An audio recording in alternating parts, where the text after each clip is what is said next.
This is Jay Dobbins of the Marvel DC Multiverse. We are now at Planet Comicon 2023, live of course. And I have a special guest with me here today. He's a comic book artist, well known in Kansas City.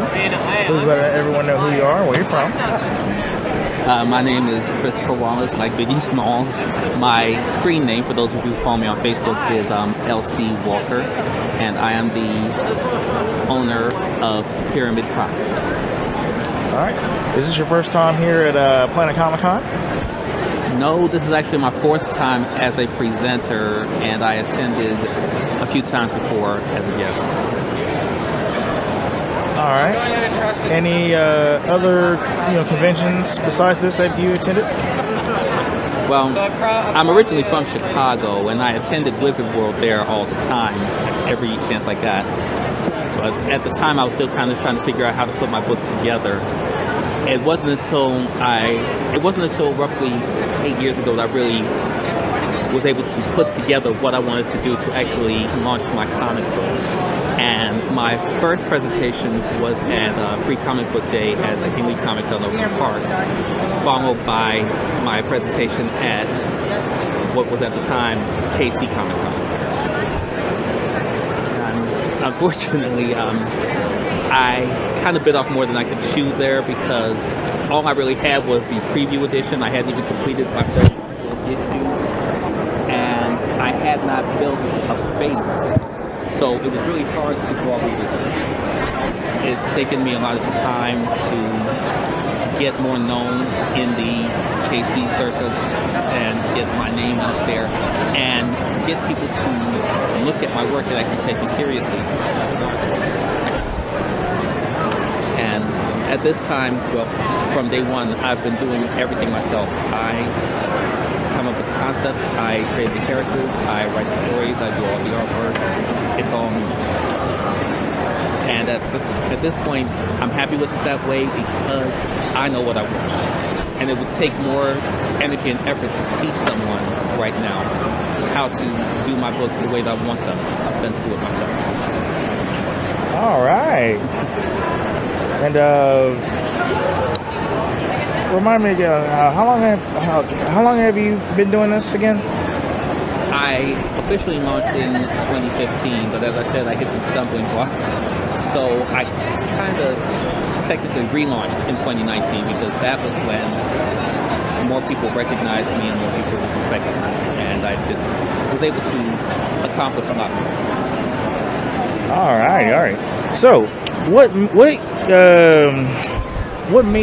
influenced you? What gave you that drive? What made you want to create these characters?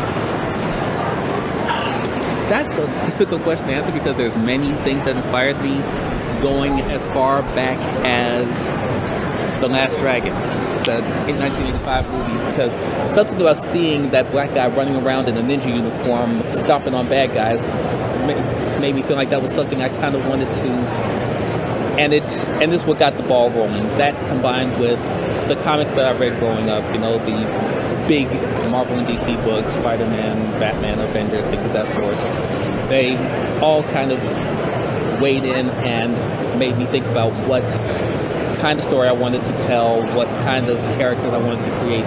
The biggest thing I had to figure out was who my characters were, why they're doing what they're doing. The what and the how is relatively easy. It's the why and the who that you really have to put thought into. But so, guys, I drew inspiration from everything growing up. Movies, TV, comics, music. I would sometimes see a scene in a movie, like it could be, an urban drama, and I would imagine how my heroes would respond to that situation. Actually, that makes a lot of sense. I mean, and by the way, after looking at your comics, which I definitely had to buy one, your artwork is pretty impressive. The story looks impressive as well. So, when I get home, I'm definitely gonna, read more into it so I can get a better understanding of the story. And of course, I plan on ordering some more comics later on down the line. But your artwork is very impressive. I've truth told, as cliched as it sounds, I've been drawing since I could hold my pen. Like, I was always trying to render something from what I saw, and again, even when I was a little kid, I was taking inspiration from everything because I just really wanted to, and I didn't even know what I wanted to do with it. It was just something that I loved to do. Like, my mom loves to tell this story that she met with my teacher. I believe it was first or second grade, and the teacher said that I showed no real interest in anything other than drawing, and if that didn't change, the most I could ever hope to be was a cartoonist. No, cartoonist. But I mean, you're an artist or an artiste. So that's what you most definitely are. You know, but cartoonist, I would say, I don't know. I call it art, whether it's cartoon or not cartoon, whether it's cartoon or comics, but... Well, those who are not familiar with the medium tend to oversimplify. They want to lump it all into one thing, and, it's such a broad spectrum.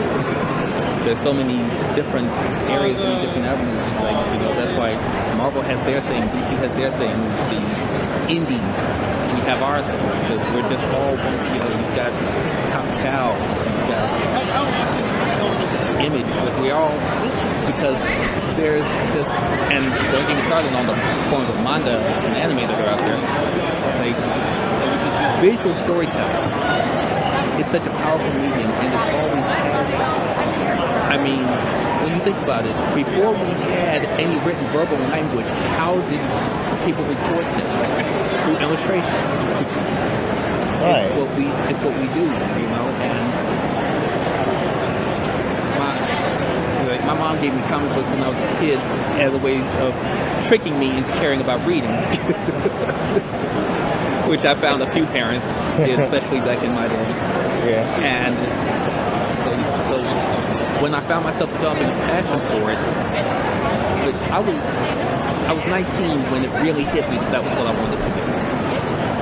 And that's when I started, and I went through iteration after iteration because I wanted to perfect it. It's like, I remember reading Michael Jackson's autobiography when he talked about when he was recording Thriller, how he kept re-recording and re-recording and re-recording because what he was hearing on the track wasn't lined up with what he heard in his head.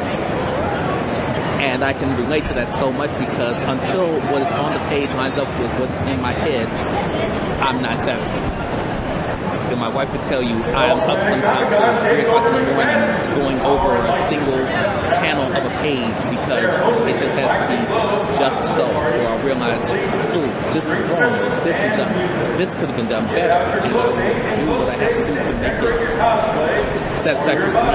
Because I feel like I am a comic book reader, I'm a comic book lover, therefore I have to please me. I am my target audience as far as I'm concerned, because I don't like what I put out. I can't expect anything else. Alright, I mean... Oh, what's the end? Right, I mean, like... I don't know, I mean, right now I'm kind of...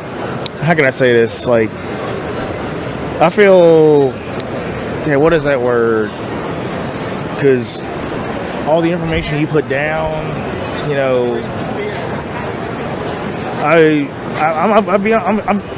I'm very fascinated by what you have said, and also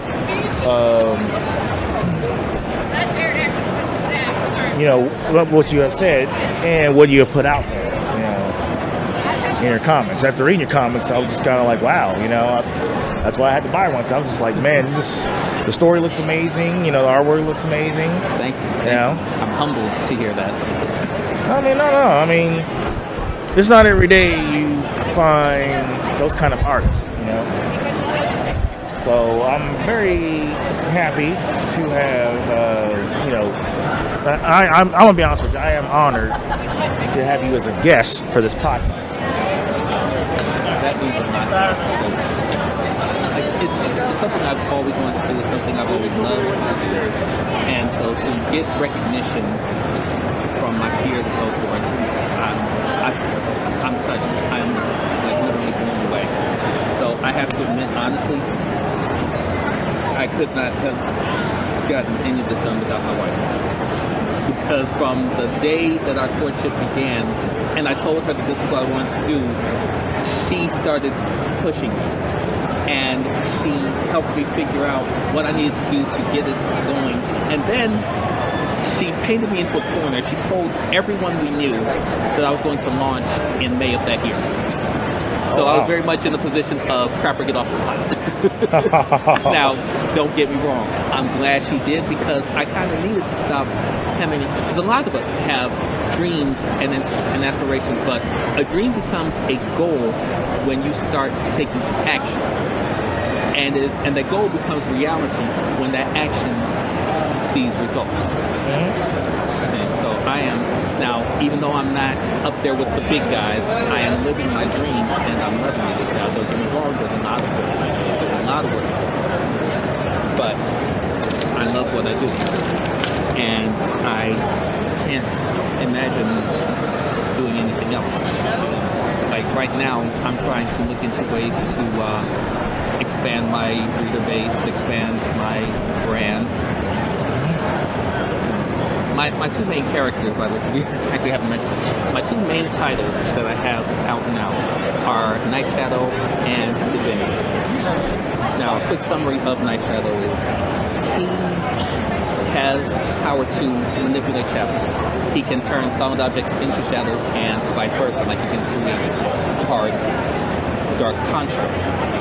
And he has essentially always had this power, which I will get into as the series continues, how that came about. He's always had it, and he is very well trained in how to control his powers. He's very well trained in hand-to-hand combat. He has everything that he needs. He's always had everything that he needs to be a hero, except the will. He had no desire whatsoever to put himself out there to protect people. And recent events in his life have made him reconsider that, because it feels like he's being karmically punished. You know, it's kind of one of those things where you can ignore God only for so long before he smacks you upside the head and tells you to do what you got to do. So now he's playing catch up. Now Divinity is kind of the opposite in that she stumbled into her. She was just kind of in a certain place at a certain time, and when she gained the power that she has, which is virtually unlimited strength, unlimited invulnerability, like nothing man-made can hurt her. She can project energy, she can make energy constructs. And all of this it comes from an actual heavenly source. No human was ever supposed to wield it, but now that it's in her hands, she just wants to make sure that she does what's right for her. Do you have a website that the listeners can check out? I do have a Facebook page, which you can find Pyramid Comics Publications and Entertainment. And I put all those words in there to make absolutely sure that when you see my page, you know it's my page. Now, any inquiries can be directed there. I do check it regularly. So, and I'm also going to be starting a newsletter, which I've been generating an email list for that, which will help keep people in the loop on what's going on, what I have coming up in terms of new books, events, expansion into other media, things of that sort. All right. Thank you very much for your time. You're welcome, and thanks for having me. That concludes this interview. Feel free to visit us and like us on Facebook. We're available on iTunes, Google Play Music app, Spotify, and of course, YouTube.